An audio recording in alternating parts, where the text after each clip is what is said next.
If you're seeking freedom in a revolution, oh, if you're seeking freedom, you won't find it there. For once a gun stopped blazing, you'll find it amazing how the world can drag on just as before.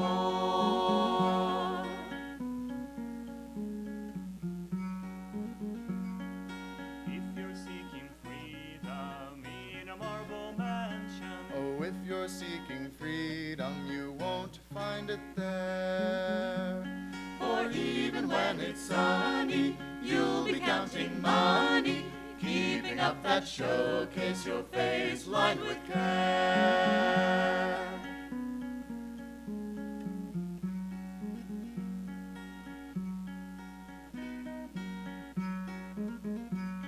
And if you're seeking freedom on a throne of power, Oh, if you're seeking freedom, you won't find it there. For though men all obey you, what if they betray you? Tense you'll be and waiting for foes everywhere.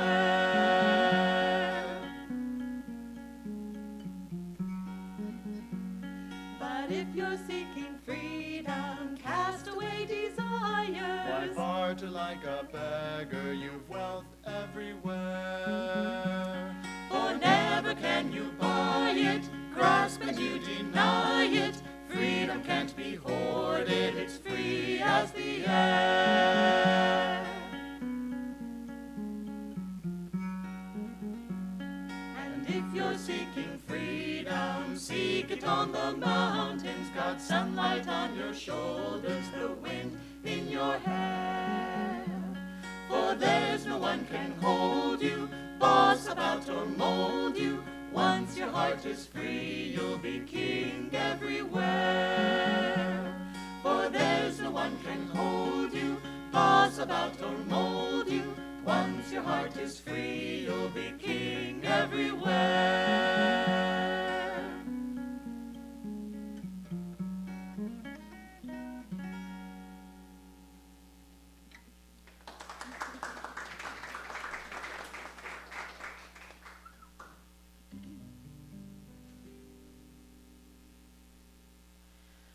Lord, I long to see thee. Lord, I long to see thee. Lord, I long to see thee. Lord, I long to see. Lord, I long to see thee. Lord, I long to see thee. Lord, I long to see thee. Lord, I long to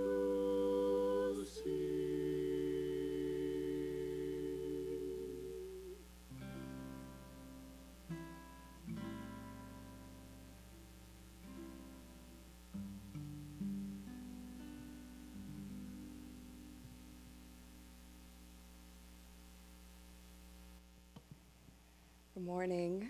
It's nice to see you all. My name, I don't often stand up here anymore, but it's a pleasure to be up here this morning with Nayaswami Shivani, who's joining us. Where were you here from last? Were you in Italy last or India?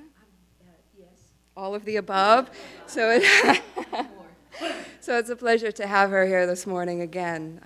And my name is Brooke Cassidy, and I live around here, so I haven't been very far. This week's reading is week 22, and I'm going to be reading to you from a book called Rays of the One Light. It's a weekly commentary on the Bible and the Bhagavad Gita, and it's written by Swami Kriyananda, the founder of Ananda, direct disciple of Yogananda. And the purpose of this book, when Swami was writing this book, was to take two of the greatest known scriptures on the planet at this time and compare them, basically, and show the underlying truth behind the words, behind the scripture. And so that's what he's saying. And just because there's two in this book doesn't mean that those are the only two. He's saying that it's the underlying unity of all spiritual religions, of all paths towards God. Okay? And so this week's topic is the inner kingdom. Truth is one and eternal. Realize oneness with it in your deathless self within. The following commentary is based on the teachings of Paramahansa Yogananda. Most people imagine that the inner kingdom, as Jesus described it, lacks the fascination they attribute to sense life, the bright lights, the diverse attractions, the joys and the laughter. Little do they realize that a vast universe exists in their own selves. There are many passages in the Old and New Testament of the Bible that describes aspects of the inner kingdom. In the book of Genesis we read, "And the Lord God planted a garden eastward in Eden, and the tree of life also in the midst of the garden, and the tree of knowledge of good and evil." This garden was in no earthly place. It exists even now in the very self of every human being. The legend of Adam and Eve is allegorical. It describes how the first human beings dissipated their spiritual energy centered in the spine.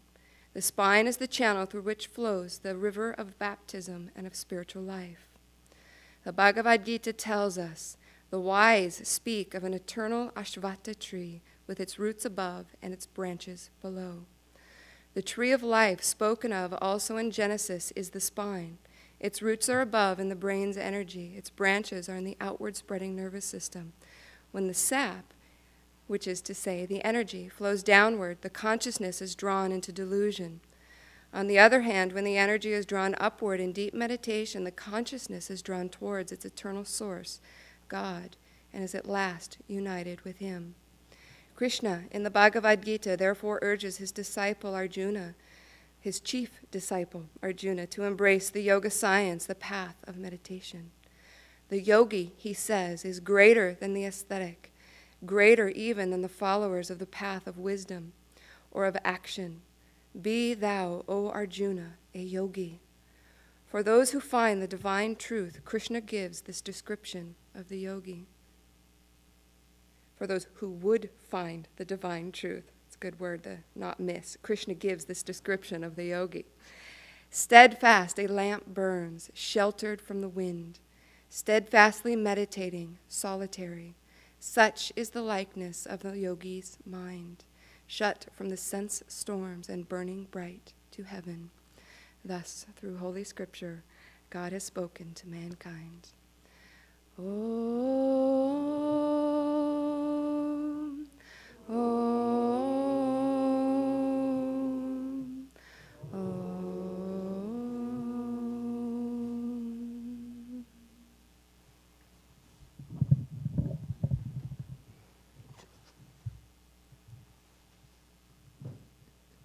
Okay. Wishing you good morning. Lovely to be here. It really is. One of the wonderful benefits about belonging to the wide and wild sometimes world of Ananda is that we have so many homes. And it's so easy to feel at home in each place, and I really do. In one of Swami Kriyananda's songs, he says, the song, "Home is a Green Hill," he says, "Home's where I am." And being here with you really is home, because that same joy and light that is Ananda everywhere in the world is here, right in this room, which is a very blessed room. Swami Kriyananda has been here many times. He's going to be here again soon. I think he's giving Sunday service, I believe, on the 17th of June, so please put that down in your calendars. This morning, we're talking about the inner kingdom. And I'd like to begin by talking about our generation, we might not share exactly the same generation, but in general, our generation is being a generation which has been seeking alternatives.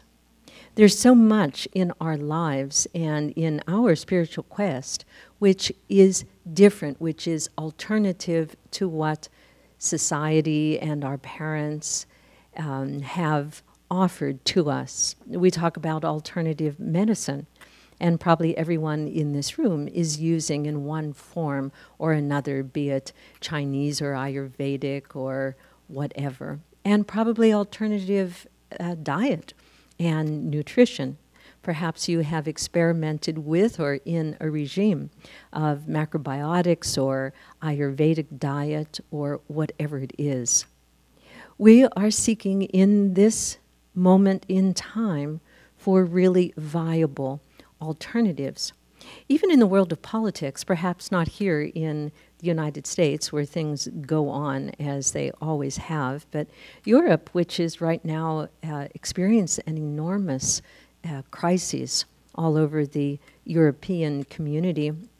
I just read an article, an interesting thing, that in Italy, which really is kind of like the Wild West of politics, in Italy, a new movement has started just recently. I don't know, I mean, it might be 6 or 8 months old, something like that. And they're polling 18% of the voting electorate, and they have just elected the mayor of one of the larger cities in Italy. It's the city of Parma. You might think you've never heard of it, but you have, because it's the city that produces Parmesan cheese. Well, it's a city in a very wealthy area of Italy, and the man who was elected is a 30-year-old computer scientist who's never been in politics before, who never accepted a penny of political contributions, and who spent less than $10,000 on his political campaign. And he didn't do any normal advertising. He was totally alternative and did it all through the social media. Well, the country's in shock that he has been elected. In fact, he just put a little announcement on the internet saying that a job was open for anybody who might have experience in administration and who has had no ties to any political parties. I'm sure he's going to find the people that he needs, but we see that in this moment we are searching for alternatives. And today I would like to talk about an alternative way of perceiving life and perceiving and pursuing the meaning of life. I'd like to tell you a story, one of the favorite stories of Yogananda. Yogananda talks about God as being both father and mother and friend and beloved. We hear that in his opening prayer. And he was especially in love with God as the Divine Mother. So this is a story about the Divine Mother in the form of a human mother. And Yogananda says, you know, mothers are always extremely busy. They have so much to do. Even if they're not working outside of the home, their life is totally busy with the cooking and the cleaning and taking care of everything and managing. And so the mother, she has a small baby, and she can't always be giving attention to that baby. So she puts the baby in its playpen, and she gives it a toy. And for a while, the baby plays with the toy. And it's interested for a very short amount of time. And then it throws the toy out of the playpen, and it starts crying because it wants the mother. And so mother comes from the kitchen where she's in the midst of baking a cake or even a souffle, and she gives the baby another toy.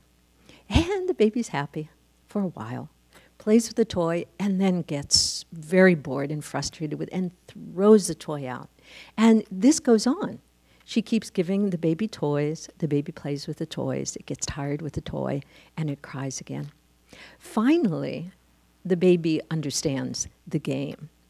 And no matter what toy the mother gives him, no matter how interesting, no matter how expensive, no matter how colorful is that toy, the baby immediately throws it out of the playpen and cries and cries and cries. At that point, the mother picks it up and holds it and gives it something to eat and stays with it. And Yogananda said, this is our story with the Divine Mother and with this world of Maya, which is one aspect of Divine Mother, because it gives us so many toys to play with, just so we won't bother the divine with all of our questions and demands. And we are interested in those toys, and we play with those toys up to the point where the toys are just not interesting for us anymore. But what do? We don't ask for the Divine Mother, the giver of all things. We ask for more toys. And so what we ask for, we get. This is one of the spiritual laws, and a cautionary spiritual law. Because what we want, we do get. And then we need to live with the consequences of that. And one of those consequences is that we are going to be deluded with those toys. We're going to be disappointed with them. They're not going to give us what we hoped they would. And at a certain point, we get desperate. There's a story. It's a parable. And it's about a king who had a daughter, and the daughter loved jewelry, and he bought her a very beautiful and expensive necklace, which she wore with great pride. One day, a thief breaks into the palace and steals that necklace, which is very costly. And so the king puts out a notice saying anybody who finds the necklace will be given a reward of $50,000. So everybody in the kingdom is looking for that necklace. Well, one day, excuse me, one day a simple clerk is walking along the river, and this river is really polluted. It's awful, it's stinky, it's filled with garbage, just like, unfortunately, so many rivers in the world today. And as he's walking by, something it glitters and it catches his eye, and he looks down and he sees a necklace. But he thinks, ooh, this river's terrible. About $50,000. Okay, so he's going to go. But he puts his hand in, and he goes in and he puts it, and he gets his suit sleeve all dirty and awful and smelly, and fishes around in the river, and he can't get it. He's not finding it. And then he thinks, well, maybe, $50,000. Maybe I should go in. And so he walks in the river, and he gets his pants all dirty and smelly, and his coat, and he's fishing around now with both hands, looking for that necklace, and it always eludes him. He just can't get a hold of it. And so he thinks, $50,000, it's nothing to sneeze at. I'm going to dive in this river, this stinky, awful river. So in he goes, and he opens his eyes, he can hardly see, and he can't find that necklace. So out of the river he comes, really in a bad condition, and also extremely disappointed, because he knows, he can see it, it's there, but he hasn't been able to grasp it. And at that moment, a man is walking along the river, a wise man, and he sees that this man is really distraught, stinky and distraught. And he says to him, what's the matter? Can I help you? I'd like to help you. But the other man doesn't want to tell him, because he wants the money, and he doesn't want to let the other man know that there's a treasure in the polluted river. And he said, no, nothing's wrong. And the wise man says, well, I can see something's wrong. Something is wrong. Please tell me. You can tell me. Trust me. And the man did feel a trust with him. And so he told him that, he said, look, there's this fabulous necklace there, and I want to get it because it's so worthwhile. And the other man smiled and said to the first man, he said, don't look in the river. Why don't you look up just for a moment? And the man raises his eyes, and there's a tree over the river, and on one of the branches is the necklace. And its reflection only is in the water. So he finds what he wants, but not by looking into that dirty, polluted river, but looking up. And that's the lesson for us today. Where are we going to look for the jewels and the treasures in our life? Is it going to be in the polluted river of sense gratification, thinking that more and more of something is going to bring us the happiness that we're looking for? You know, we're really cursed by having enough money to get what we want, to have an abundance of food, to have an abundance of things. And we really do, so strangely, think that they're going to give us what our soul is looking for. Somebody said once to a Hindu, your religion is really strange. You're all just idol worshippers and you're pagan. And the Hindu said to him, I'm sorry, but I think the same of your religion. And the man was very offended, and he said, what do you mean? And the Hindu said, well, isn't it idol worship and stupidity, if I may, to think that inanimate objects are going to give us happiness? And we do, even though we know better, we are still going after them. There's another story, and also a parable, and this is about a wise, but not totally wise, oyster. And this oyster is there tranquilly in its riverbed, and it sees that there's a pearl that one of the fishermen has forgotten, and is just laying there. And so this oyster says to itself, I'm going to be clever, because I know the fishermen come every day. And I'm going to take this pearl and put it right on a leaf where the fisherman can see it, so that when he comes, he'll take the pearl and leave me alone. So with great effort, she puts it on the leaf, and she's tranquil, serene. Well, the fishermen come. But the strange thing is they're not looking for pearls that are laying out in the open on leaves. They're looking for oysters. And so the fisherman takes that oyster and puts it in his bag. And how disappointed is he when he opens the oyster and finds there's nothing in it. But the pearl that was sitting there right in front of his eyes, he never saw, and it just fell back into the river to be discovered by someone who had more wisdom and more inner vision. So we're grabbing at the oysters in our lives, whatever those oysters might be, you know, whether it's whatever you're seeking, you know, whether it's a new car or a new relationship, or having a son who's going to carry on your family tradition. And we think the oysters are filled with treasures, and they aren't. They are all empty.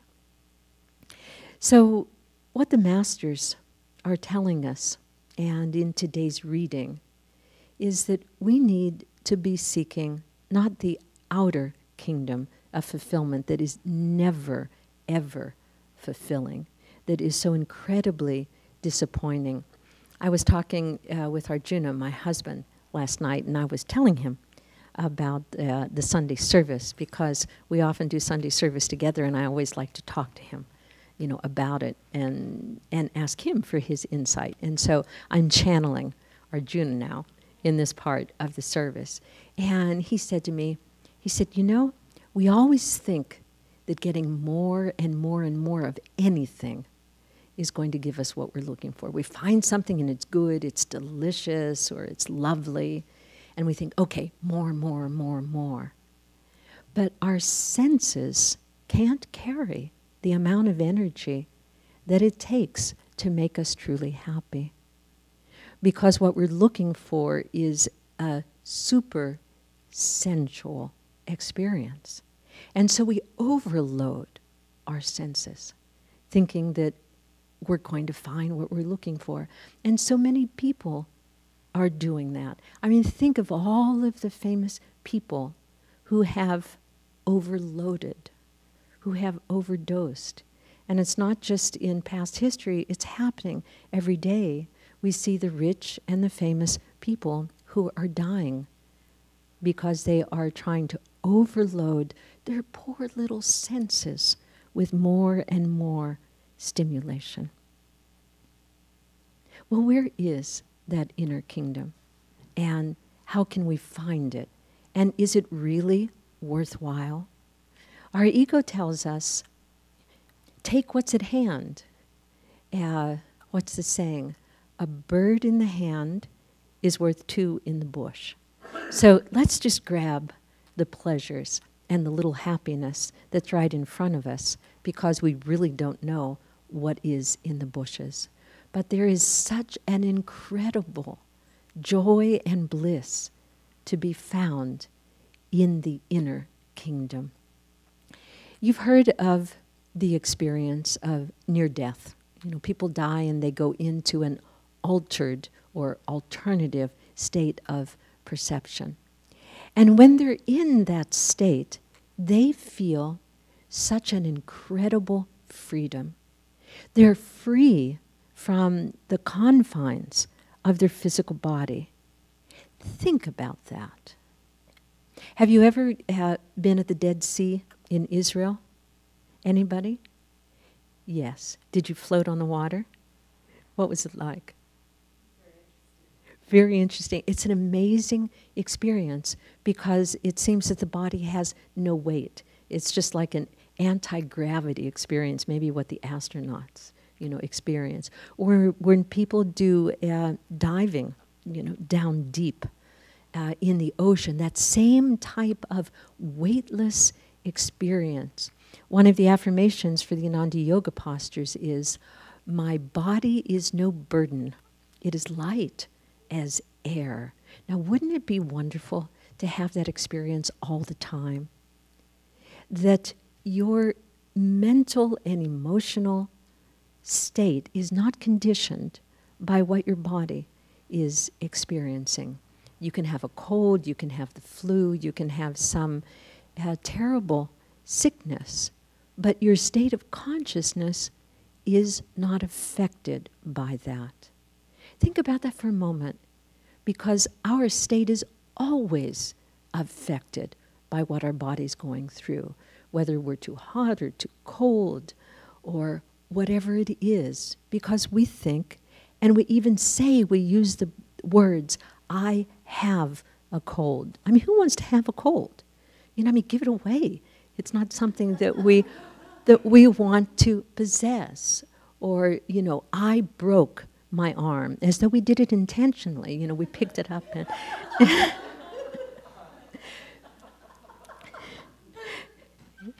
we identify all of our thoughts and our words and our vocabulary is all about, I am this body, and what happens to this body influences me.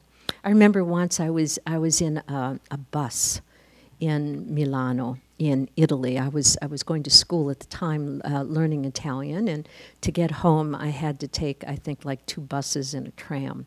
So I was on the bus and it was crowded, and all of a sudden I felt a hand going into my purse, And there really was somebody who was, trying to... And in that moment, I was surprised at my emotional state. I felt as though I was being violated. I mean, it was my purse, it was my wallet, it was not me. But I felt that, like someone was attacking me, someone was violating me. Well, I got him, I just...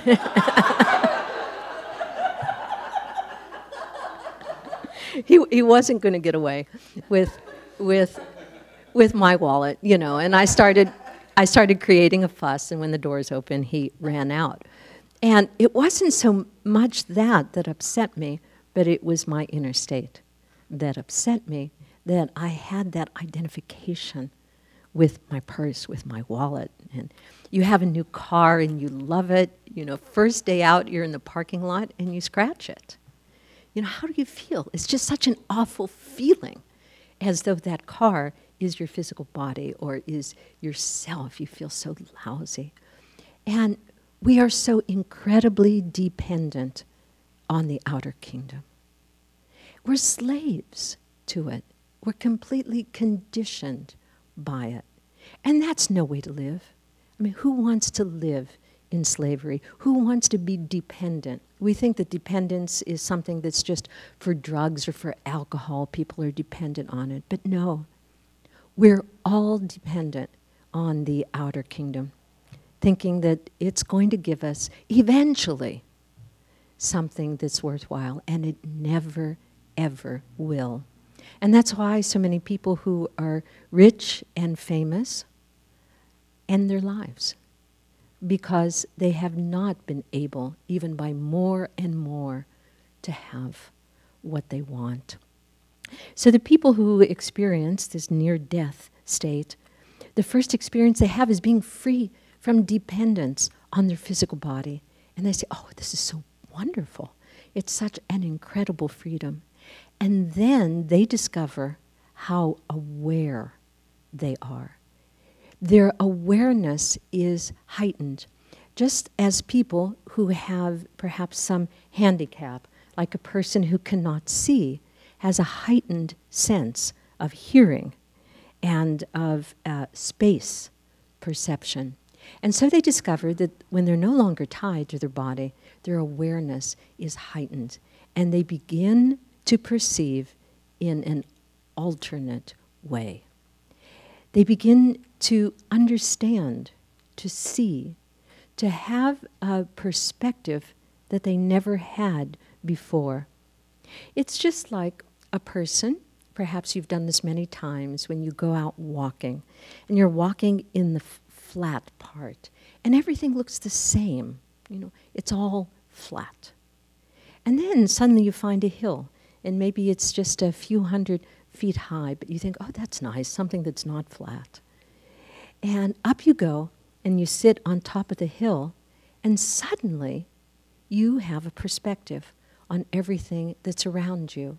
And you see that it's not just flat, that the panorama has depth, that there are many things that are happening. There are many people and colors and plants and all of those wonderful things. As it said in the affirmation, I feel myself flowing with the streams and moving with the breezes.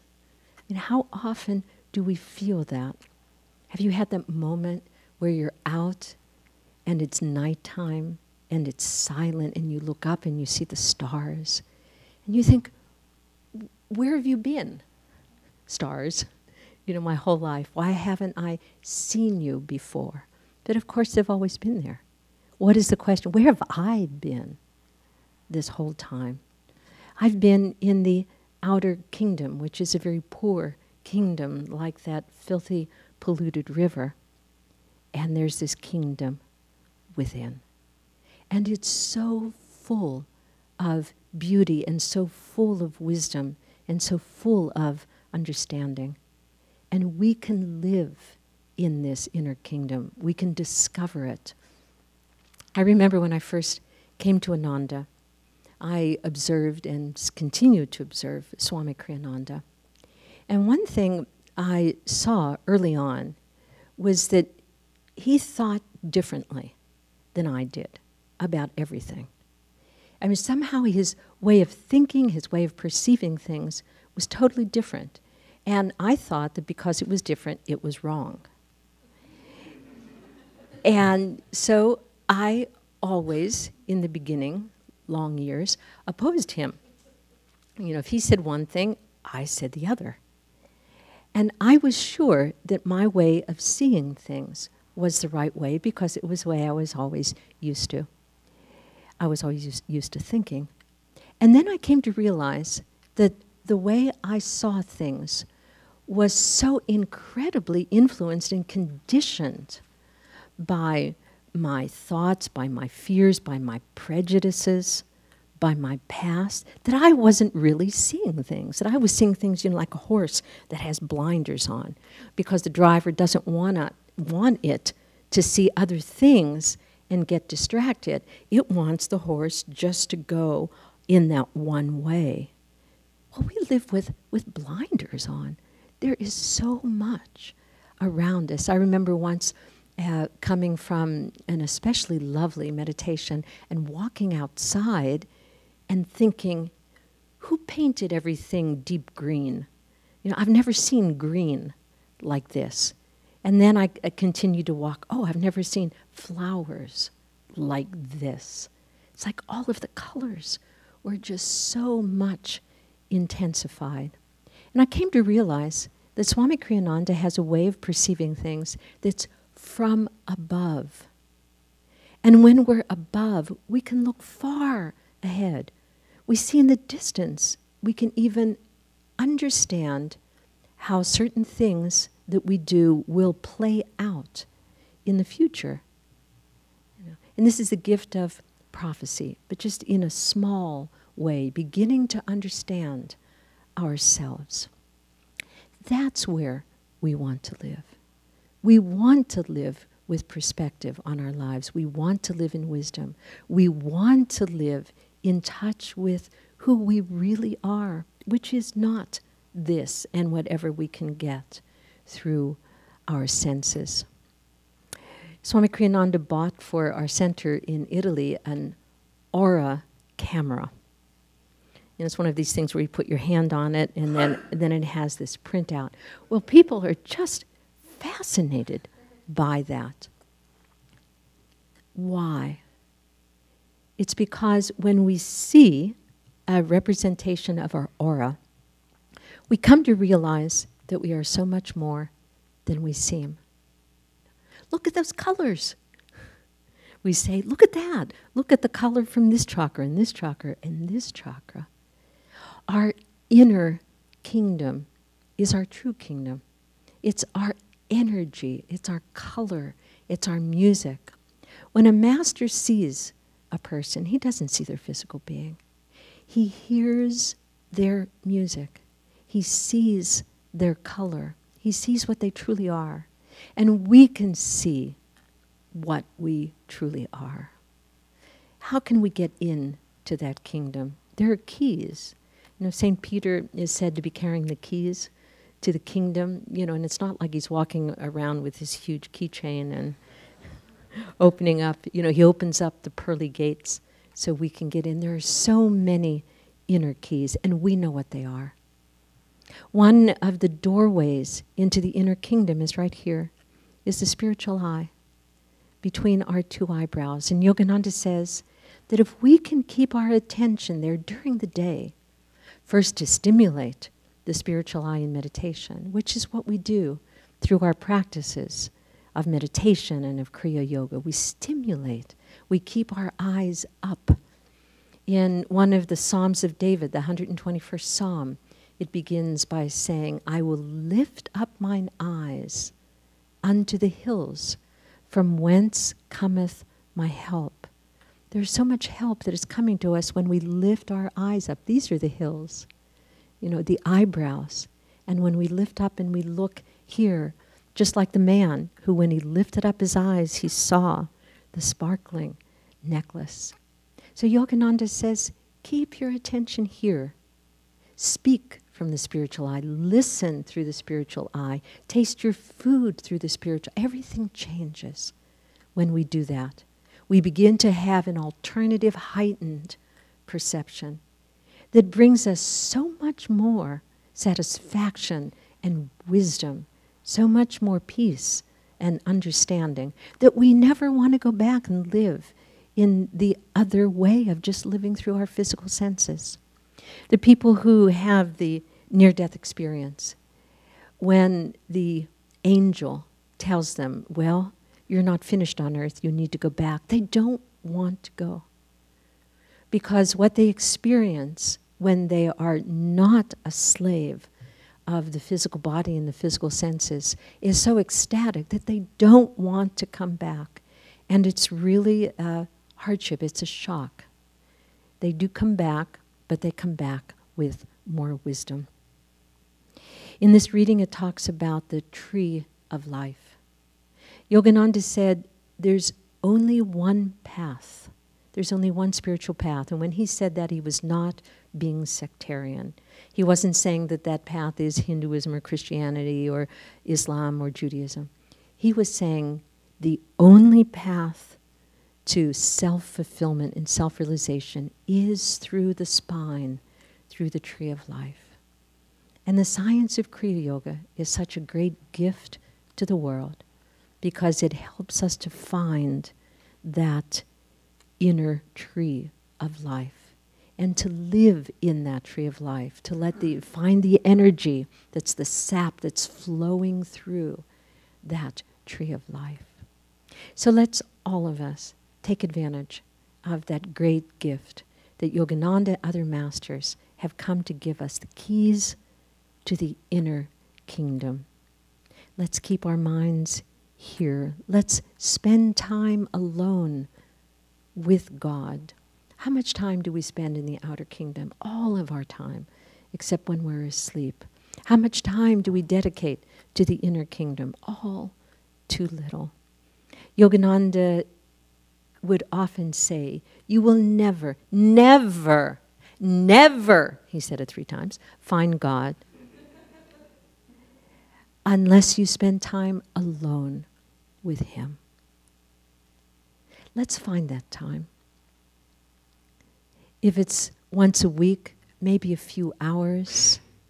Saturday you get up and you say, okay, I'm going to spend the first few hours of this day with God. I'm going to spend it in my inner kingdom. I'm going to meditate. I'm going to do some yoga. I'm going to turn off, oh my God, my telephone, my computer. I'm going to disconnect from the outer kingdom. I mean, I don't need all this information.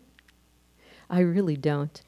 I read a cute little saying in a book last night. It says, a donkey carrying a load of spiritual books is still a donkey. So we think that being connected, to the internet and to our telephones is going to bring us the information that we need, but it's not. So let's disconnect just a little bit every day, every week, every month. Spend that time in the inner kingdom, and we will find the great happiness and the satisfaction that we're looking for, and we will never be disappointed. Bless you all.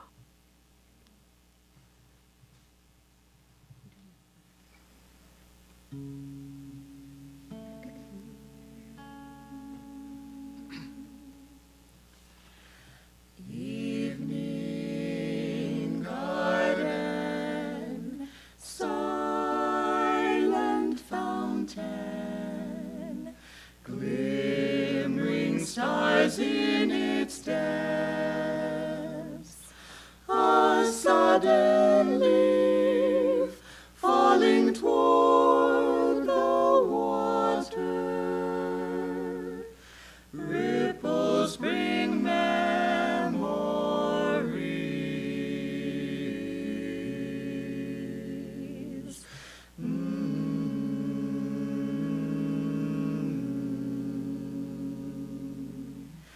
Sunshine, laughter, young folk dreaming of a world they would mold. Each girl a fair muse, each boy a hero. Ripples bring memories.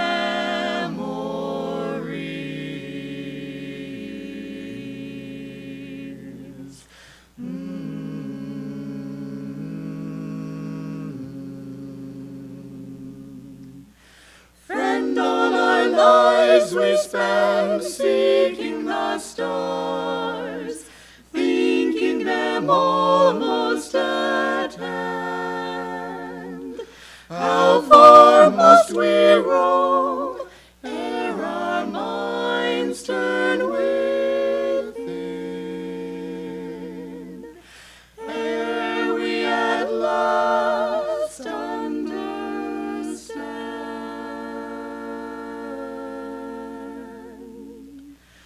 Twilight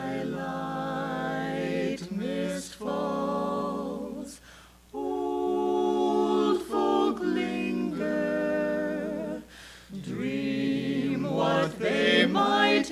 done.